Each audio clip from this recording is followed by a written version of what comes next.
अफजल खान की programme national debate में गुफ्तगू, कहा अदालत निगरान वजीर आला पंजाब को हटा सकती है। प्ली बार्गेन करने वालों से मुताल्लिक अदालत का फैसला मौजूद है।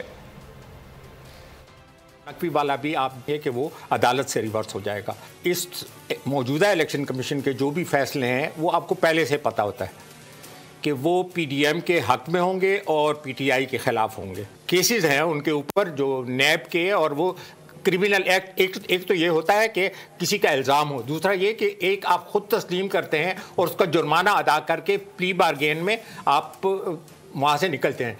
तो ये बहुत, और ये चूँकि it's in line with the decisions of the supreme court, तो इसमें मेरे ख्याल में बहुत आसानी से ये स्ट्राइक डाउन हो जाएगा। कॉन्स्टिट्यूशन में लिखा है कि 60 दिन के अंदर अंदर वो सीट दोबारा भरनी चाहिए, ताकि वो जो हल्का है कॉन्स्टिट्यूंसी वो बगैर असेंबली में अपने नुमाइंदे के बगैर ना रहे।